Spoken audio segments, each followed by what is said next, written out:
Today's project is going to be changing the front brakes on a 1967 Dodge Dart from drum brake to disc brake. First step is going to get this wheel off.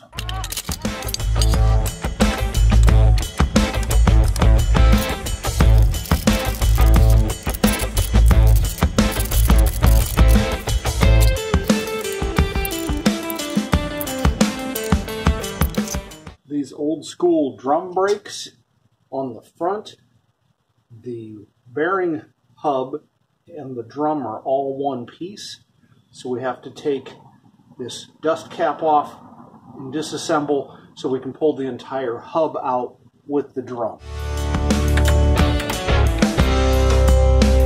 Cotter pin in here.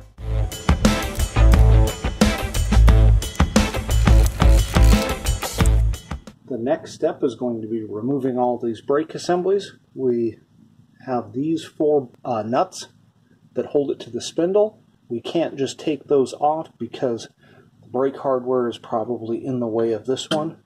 We'll see if we can get on it, but I don't think we'll be able to, so we'll have to disassemble the brakes in order to do that.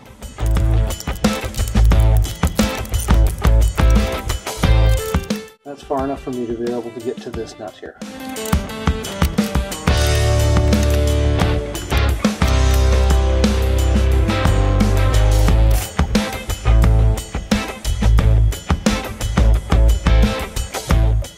Removing this spindle simply means taking this castle nut off of here, this castle nut off of here.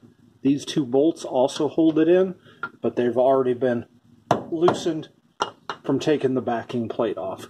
So take this off, and this spindle will just come straight off. As with most jobs on a vehicle, there's a specialty tool for taking apart ball joints, tie rod ends, typically called a pickle fork. I think officially it's something like a ball joint separator, but really often called a pickle fork. You can see it's tapered, looks kind of like a large tuning fork. Just put it in here and it provides force to separate them apart.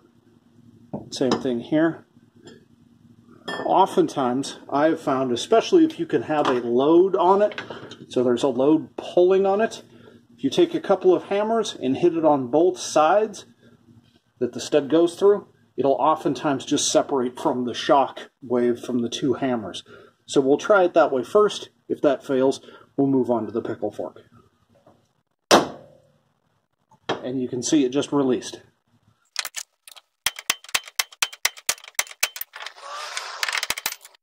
Pickle fork it is.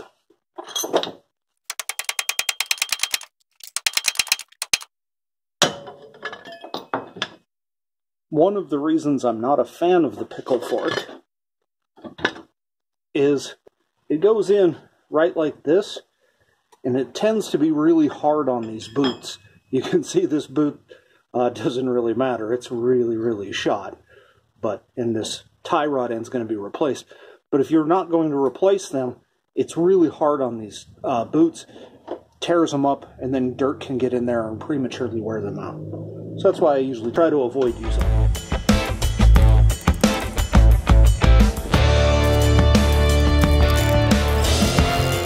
The upper control arm is held in with two bolts, one here and one here. They come from the inside and go out. They're also what is used to adjust the alignment on the vehicle.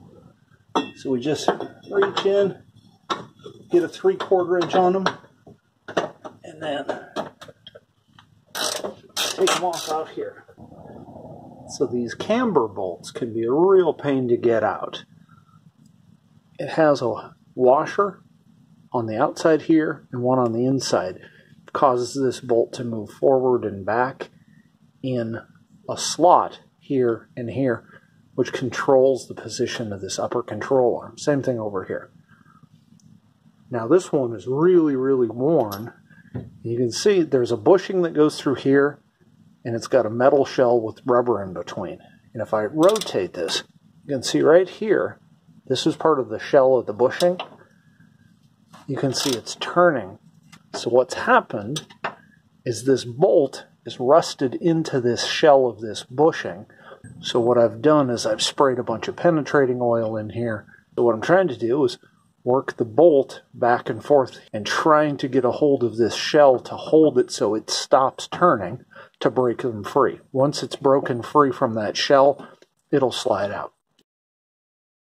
So what's going on in there is we have a bushing that is inside that upper control arm right here. It's pressed through from this direction.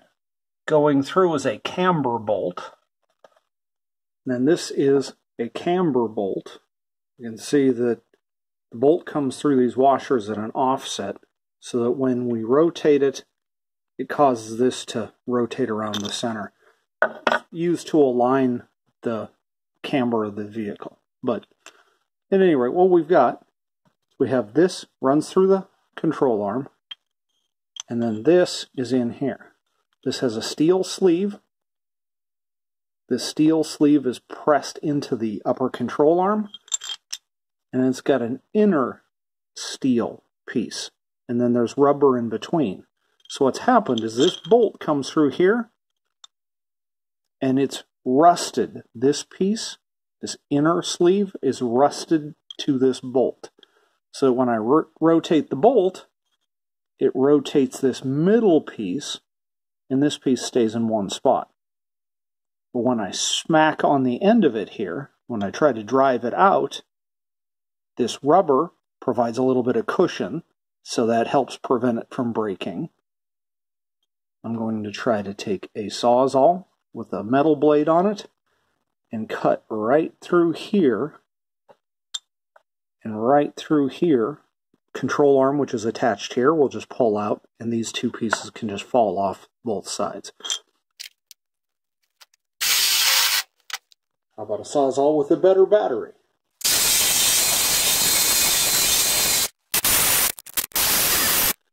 It's just taking the teeth right off of it. That's a grade 8 bolt that runs through there. It does not want to be cut very badly.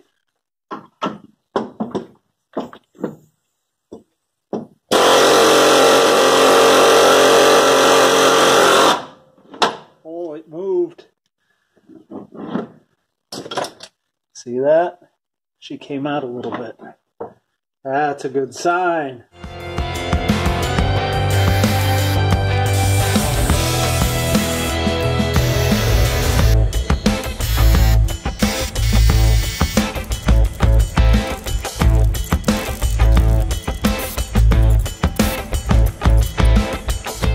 And now,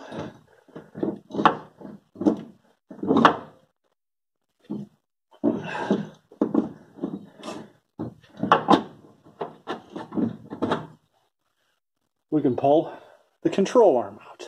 Alright, we'll see if we can get this bushing out. It's just pressed in from this side, so we just have to push it back out that way.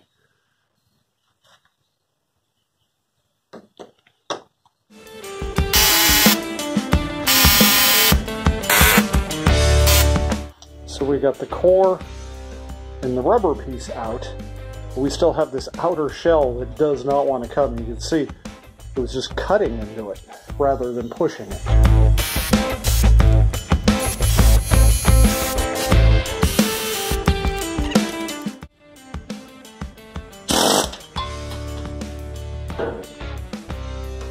There's one.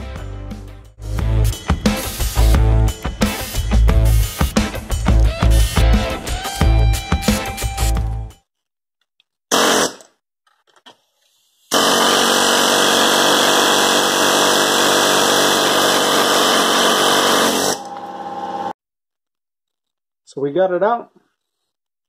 You can see that the rubber was just in pretty rough shape anyway.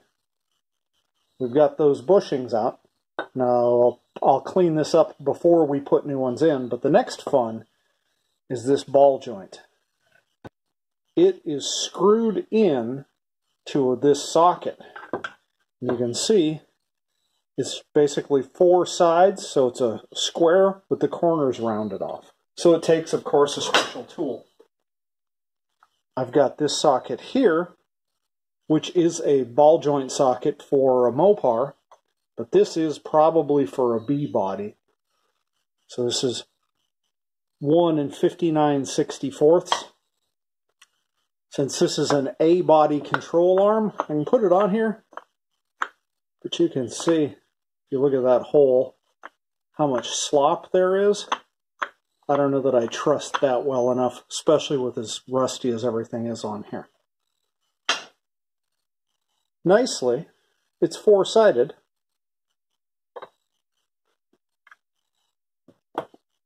Nicely, it is four-sided, so I might be able to get something like a large pipe wrench or something on it too. Let's try the monkey wrench. Just a little bit, just too cumbersome. Channel lock 460s.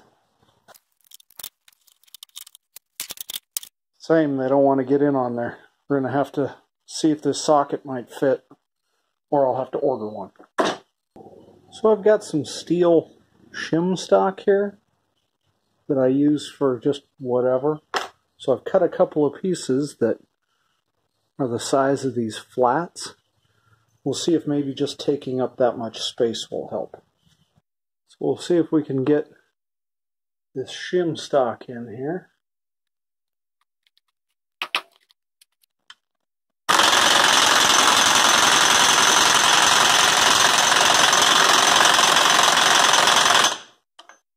Oh, that does not look like it's moved at all. So it does not appear to have moved at all. Let's see if a little heat changes its attitude.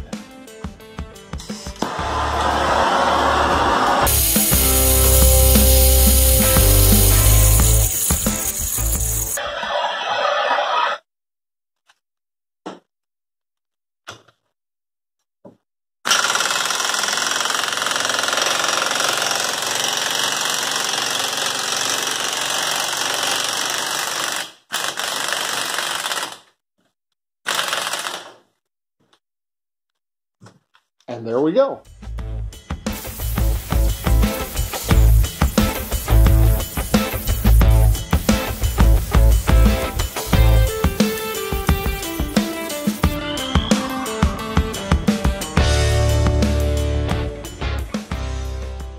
Just because of the age and condition of this upper control arm, it's got rust on it. It's old. It's got rust down in these crevices. It's going to be really, really hard to get out. Basically, I've just knocked off all of the rust that I can easily, and now I'm going to paint it with this rust encapsulator. What this will do is it converts the iron oxide rust to a reduced iron, so it'll stop rusting, and then I can paint over the top of it, probably with rubberized undercoat.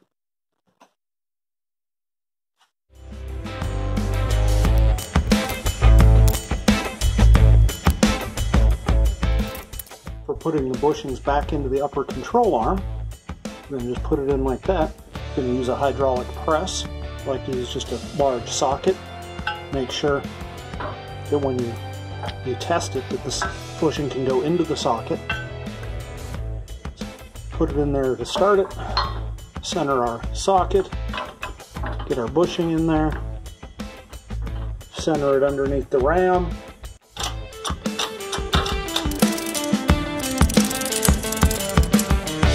All the way around, make sure it's going in. You'll feel it. You'll feel it on the press. If it stops, the press gets hard to move, and it'll start making some noises that are a sign that you definitely need to stop. So we look in here. We want to bottom out this collar against the control arm. And again, you'll feel it when it gets there. Now we'll just flip it over and do the other side.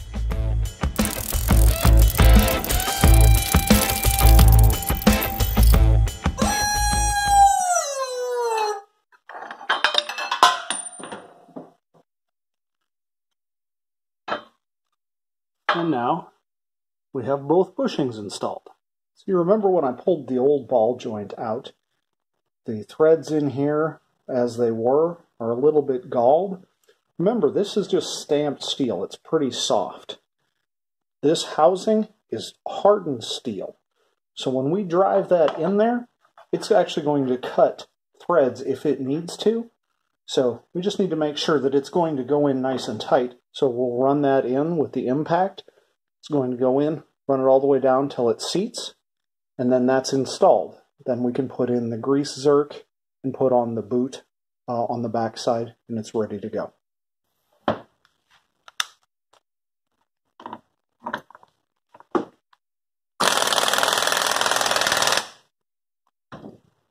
Ball joints installed. Also in the box with the ball joint, we have a grease zerk. You can see they've got a 90-degree, whereas the original was just a straight. Should be fine. We've got lots of clearance here. Take the grease zerk. Let's get it started.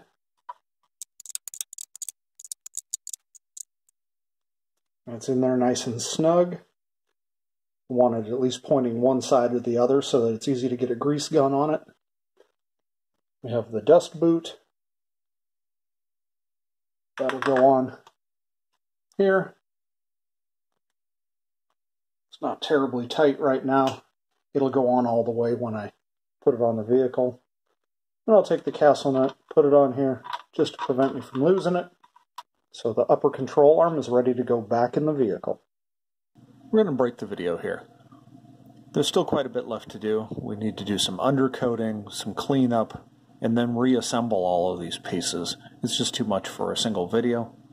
We'll continue reassembly in part 2 of this video. Thanks for watching.